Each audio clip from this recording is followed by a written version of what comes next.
Très chers internautes congolais et congolaises, merci. Nous voulons faire encore quelques analyses sur ce qui est en train de se passer maintenant en République démocratique du Congo. Vous avez entendu parler de la mort de l'ambassadeur de l'Italie à l'Est et vraiment nos sincères condoléances à sa famille, à tous les Italiens qui nous, que nous connaissons et qui sont toujours avec nous en train de partager nos impressions. Sincères condoléances. Je vais parler avec vous, chers amis, avocats, politiciens italiens. La seule question que vous vous posez, à qui profite le crime? Oui, c'est ça le but même de cette analyse, parce que nous voulons savoir à qui profite un crime. Parce qu'un ambassadeur qui meurt dans un pays, c'est pas chose facile. Nous l'avons vu avec Mobutu, l'ambassadeur de France a été tué par un sniper, un, une personne, un militaire armé quelque part protégé dans l'ombre, caché, en train d'attendre juste que le moment arrive pour assassiner. Ça, ce sont les analyses qui ont été faites. Alors, nous avons encore vu en Italie, en Libye, à Benghazi, l'ambassadeur américain qui a été étouffé, vous avez vu, avec la fumée. Alors, beaucoup de choses. Nous voulons juste que vous compreniez une chose sur la sécurité. La sécurité d'un État, c'est la base de toute chose. Un État qui a un problème de sécurité, vraiment, c'est grave. Mais il y a un problème. Monsieur Félix Tshisekedi, le président actuel, a hérité de toute la sécurité ancienne de Kabila avec ses 18 années au pouvoir. Et vous avez vu peut-être, il y a aussi un problème, un ambassadeur qui part dans la sécurité. Moi, je suis expert en sécurité. Je vous parle en tant qu'expert. Donc, j'ai été formé aux États-Unis en sécurité Internet. Donc, j'ai vu toute la sécurité donc, dans un pays. Donc, cela n'est dans mon CV ou dans mes diplômes, vous verrez toujours là-bas écrit c'est maître en sécurité. Donc, lorsqu'un ambassadeur veut se déplacer dans un pays ou une autorité, déjà, premièrement, l'ambassade est un autre pays. Vraiment, c'est un pays dans un pays. Donc, d'où le déplacement d'un ambassadeur doit être informé par le service de sécurité interne de l'ambassade. Et l'ambassade, maintenant, il y a qu'on appelle les équipes d'avance qui vont aller là-bas premièrement pour dire oui, il y a comment, il y a toute la sécurité a été mise en place pour que la personne ou l'autorité puisse voyager. C'est l'équipe qui va informer. Alors là, si c'est dans le cas de notre ambassade, de l'ambassade dans un pays, ça veut dire que l'ambassadeur doit informer aussi les autorités compétentes. Ça veut dire que dans une province, c'est le gouverneur, et la service de sécurité. Et dans la sécurité, il y a la sécurité interne, il y a la sécurité militaire, la sécurité civile, il y a la sécurité dans tout. Même dans la police, il y a la sécurité. La sécurité, là, nous avons le renseignement. Et il y a beaucoup de points dans la sécurité. Un ambassadeur qui veut se déplacer va prendre un avion.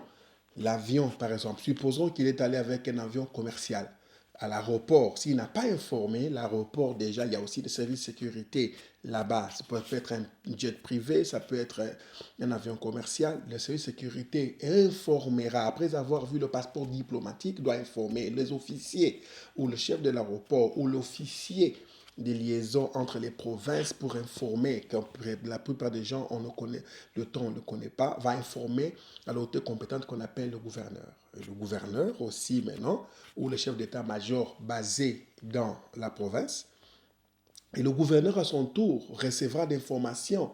Quand il aura une information, maintenant il doit aussi partager l'information avec d'autres services parce que le gouverneur a tout un service. Donc, alors, lorsque l'ambassadeur arrive, c'est ce qu'on appelle la sécurité invisible. On n'a pas besoin de savoir que voilà, il y a des gens qui sont là. Ils sont là, camouflés, d'autres font partie même des porteurs, d'autres sont même des gens, des hôtesses, mais ils sont là pour informer. Supposons qu'il est allé dans un convoi de la PAM, du PAM, du programme mondial, voilà, alimentaire mondial. Alors, voilà, ça veut dire qu'il y a la MONUSCO. La MONUSCO, c'est la mission diplomatique de l'ONU qui a pris plus de temps au monde, mais jusqu'à aujourd'hui, qui utilise beaucoup de ressources financière parce que les pays doivent cotiser pour que le Congo puisse avoir des casques bleus là-bas, maintenir la paix en République démocratique du Congo. Ça, c'est aussi un autre problème. Alors, la MONUSCO, un ambassadeur qui va, le PAM, ça veut dire que déjà, ce sont des organismes de l'ONU attachés à l'ONU. Donc, lorsque quelqu'un de l'ONU veut se déplacer dans une province où la sécurité est entre les mains, la plupart, on dit que la quasi-totalité de la sécurité l'extérieur est entre les mains de la MONUSCO, parce que la MONUSCO a des antennes, a des services, a des drones, a tout ce qui est, parce qu'ils sont là pendant plus de 20 ans. Ça veut dire que déjà, il devait prendre la relève de la sécurité du convoi. Supposons que le gouverneur n'a pas été informé, personne n'a été informé, c'était brusque, 24 heures, voilà, il doit voyager. Donc la MONUSCO est là. La MONUSCO devait déjà mettre en place un service de sécurité, des casques bleus pour protéger le programme et l'ambassadeur et toute son équipe. On a vu dans les images qu'on a vu là-bas les militaires congolais et tout ça, mais on n'a pas vu des casques bleus, on n'a rien vu. C'est là, ça veut dire que à qui profite le crime?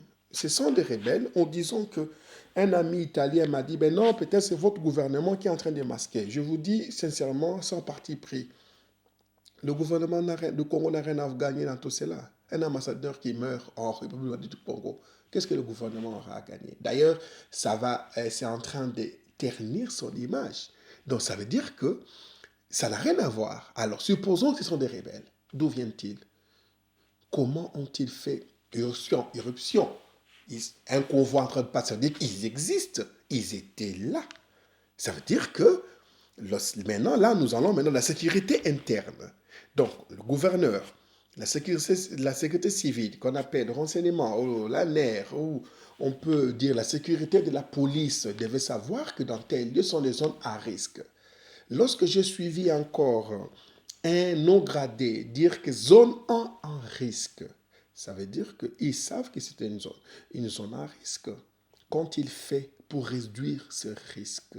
Parce que quand on dit par exemple 20 km² ou 20 km zone en risque, ça veut dire que les forces militaires, la police, le renseignement et le renseignement militaire, et les forces armées devaient être concentrées sur cette zone-là pour repousser, pour riposter et être prêts à toute éruption. Lorsqu'ils attaquent, ça veut dire qu'ils devaient être là à tout moment.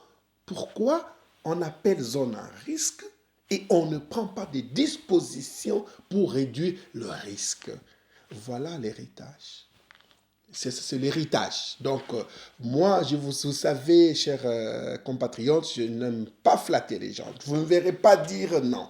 Si quelqu'un est dans le mauvais chemin, on le dit. Mais quand on a hérité, ça pouvait être un ange en train de diriger le Congo en ce moment, il y aurait toujours ce problème. Parce que ce sont des problèmes qui ont commencé depuis 1+4. 1+4 déjà avait alimenté. Le pays était en lambeaux. C'était le pays le plus dangereux au monde. Parce qu'il y avait des zones armées, des conflits, des rebelles partout. Alors déjà, après cela, la sécurité ne s'est pas réformée. La sécurité devait être indépendante. Donc, on a vu notre sécurité, je ne voulais pas entrer en polémique, la sécurité, j'ai entendu j'ai suivi beaucoup de vidéos sur notre sécurité. On s'est dit, qu'est-ce qui se passe? Cela veut dire, et pourquoi pendant les 18 années de Kabila au pouvoir, il y a eu des projets à l'FMI, à la Banque mondiale, à la Banque africaine et des organismes internationaux, les banques internationales, des projets financés pour les routes, pour le train. Ces projets ne s'arrêtent que là. À qui profite le crime? Pourquoi il n'y a jamais eu de routes qui peuvent relier Kinshasa ou les zones militaires aux provinces? Ils ont toujours dit on n'a jamais fait ça parce que ce sont des zones à risque. Mais cela n'empêche, il y a là-bas, il y a la population en train de souffrir. Voilà qu'on dit qu'il y a un massacre au Congo et personne ne dit. Maintenant, c'est l'ambassadeur. On ne dit rien.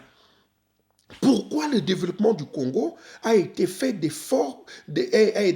a été planifié des formes à ne pas faciliter la circulation des personnes et de leurs biens dans le pays? Voilà un peu ce que nous voulions partager avec vous. Donc cela veut dire qu'il y a un nouveau gouvernement. Nous allons attendre. Nous allons entendre aussi de toutes parts qu'est-ce qui va arriver comme réaction et nous allons les analyser. Aujourd'hui, c'était juste une introduction dans la sécurité. Après, on va décortiquer. Envoyez-moi mon message dans le numéro de WhatsApp ici, des vidéos messages et des messages. Nous allons répondre. Si vous voulez aussi que votre visage apparaisse ici sur notre programme, on va le faire. Envoyez-moi mon message, je vais le lire et je vais vous répondre. Aujourd'hui, c'était une vidéo vraiment courte pour que nous puissions analyser. Je vous dis, chers compatriotes, il y a un problème sérieux. Moi, j'ai été candidat président de la République parce qu'on voulait changer tout cela. Félix a gagné, il est là au pouvoir. Et quel que soit le candidat qui aurait gagné aujourd'hui, il aurait eu beaucoup de problèmes. Et d'ailleurs, lui, il est en train de se prendre d'une manière, bon, on n'espérait pas, il s'y prend très bien jusque-là. On s'est dit qu'il est en train d'affaiblir les camps du problème. Alors, pour contrôler le pays, il y a encore à faire, mais cela n'empêche que nous puissions parler Congo. Nous puissions dire oui, le Congo va se développer. Vous savez, nous faisons ces vidéos parce que nous voulons que le Congo se développe. Parce que le problème, il y a eu des ministres, il y a même des ministres qui ont fait des émissions à la télé et tout le temps, ils ont des chaînes télévisées en train de parler du développement. Ils étaient ministres pendant 5 ans. Ils n'ont jamais rien fait. Lorsqu'ils sont plus au pouvoir, ils deviennent des bavards. Mais ces gens-là, où sont nos universitaires, nos professeurs, pour les confronter, pour aller dans des débats? Pourquoi restons-nous muets, silencieux, devant des imposteurs qui ont géré le pays, des gens qui n'ont pas eu de cœur pour leurs propres frères, leur province en lambeaux, nos provinces en lambeaux? Et aujourd'hui, ils se disent toujours tous sauveurs de l'humanité, sauveurs du Congo. Je vous dis que nous serons francs. Je vous l'ai annoncé. Nous allons analyser.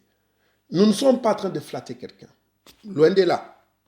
Je ne flatterai jamais quelqu'un de cette terre. Dieu m'en est témoin. Moi, je crains Dieu, je crains pas un homme. Nous parlons Congo. Parce que lorsque ces gens-là sont au pouvoir, ils étaient au pouvoir, ils deviennent des ministres, ils gèrent le pays. Lorsqu'ils gèrent mal, c'est nos parents, nos frères, nos soeurs, nos voisins qui en souffrent.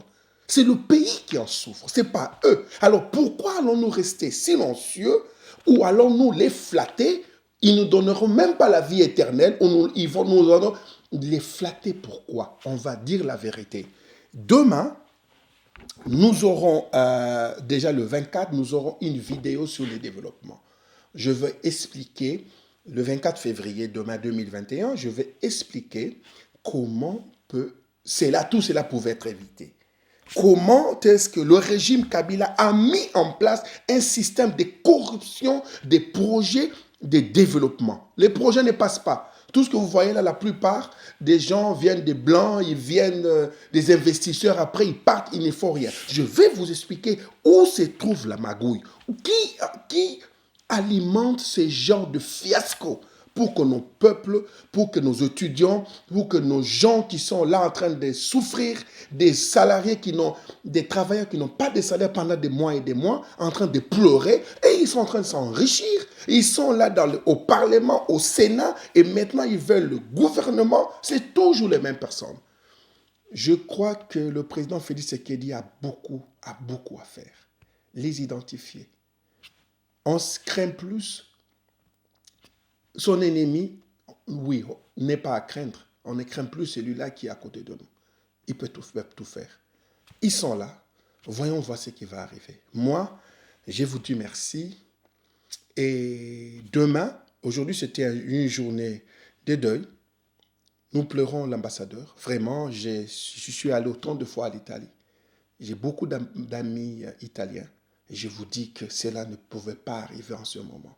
En ce moment où le Congo, une lueur d'espoir est là pour le développement. Et voilà, le Congo va arriver. Mais on est sûr, malgré tout cela sera dépassé.